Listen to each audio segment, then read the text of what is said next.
ഏവരെയും വിശുദ്ധ വേദപുസ്തക പദപരിചയത്തിലേക്ക് സ്വാഗതം ചെയ്യുന്നു. അപ്പോസ്തലനായ വിശുദ്ധ പൗലോസ് എഫെസ്യർക്ക് എഴുതിയ ലേഖനം 1-ാം അധ്യായം 5-6 വാക്യങ്ങളിൽ ദൈവം തൻ്റെ തിരുഹിതത്തിൻ്റെ പ്രസാദപ്രകാരം യേശുക്രിസ്തു മുഖാന്തരം നമ്മെ ദത്തെടുക്കുന്നതിനെക്കുറിച്ച് പരാമർശിക്കുന്നുണ്ട്. ഹുയോത്തീസിയ എന്ന പദമാണ് ദത്തെടുക്കലിനെ സൂചിപ്പിക്കുവാൻ പൗലോസ് ഇവിടെ ഉപയോഗിച്ചിരിക്കുന്നത്.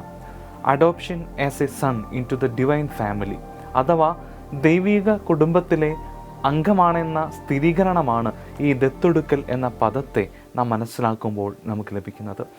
അത് ക്രിസ്തു വിശ്വാസത്തിലൂടെ സാധിക്കുമെന്നും ലോക ജീവിതത്തിൽ നമ്മുടെ സ്വത്വത്തിന് വന്നിട്ടുള്ള കോട്ടങ്ങളെ പരിഹരിച്ച് പുതിയ ഐഡൻറ്റിറ്റി നൽകുന്നു എന്ന പഠിപ്പിക്കലാണ് പൗലോസ് നമുക്ക് ഇവിടെ നൽകുന്നത് എന്ന് നാം തിരിച്ചറിയണം.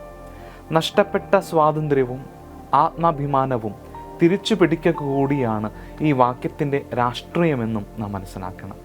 കരുതലിൻ്റെയും കാരുണ്യത്തിൻ്റെയും സംരക്ഷണം എന്നതിൻ്റെയും പേരിൽ കൂട്ടിലടയ്ക്കപ്പെടുന്ന ഓരോ കിളികളോ മറ്റു ജീവികളോ അപരൻ്റെ കാഴ്ചാസുഖത്തിൻ്റെ ഇരയാണ് എന്ന് അവ തിരിച്ചറിയുന്നുണ്ടാകില്ല.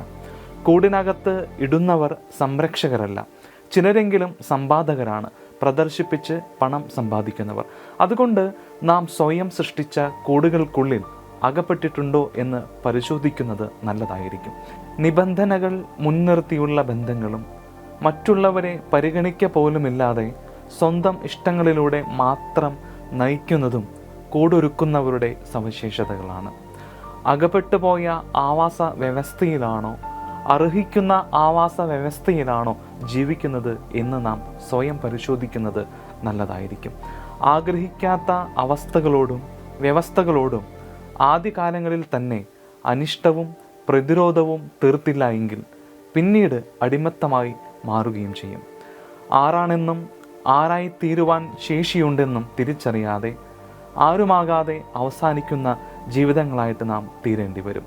കൂടിനുള്ളിൽ കിടക്കുമ്പോൾ ലഭിക്കുന്ന കയ്യടികളും കായ്ക്കനികളും പ്രോത്സാഹനങ്ങളല്ല എന്നും ആത്മബോധവും പരിണാമ സാധ്യതയും പണയം വെച്ചതിനുള്ള കൈക്കൂലിയാണ് അതെന്ന് തിരിച്ചറിയണം.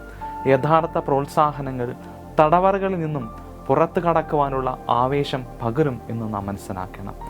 അതിനാൽ ഏതവസ്ഥയിലാണെങ്കിലും ദൈവം തൻ്റെ സൗജന്യ കൃപ മൂലവും തിരുഹിതത്തിൻ്റെ പ്രസാദപ്രകാരവും യേശുക്രിസ്തു മുഖാന്തരം എല്ലാവിധ പുത്രത്വവകാശത്തോടുകൂടി നമ്മെ ദത്തെടുത്തു എന്ന ബോധ്യത്തോടെ ജീവിപ്പാൻ ദൈവത്തിൻ്റെ പരിശുദ്ധാത്മാവ് നമ്മെ സഹായിക്കുമാറാകട്ടെ.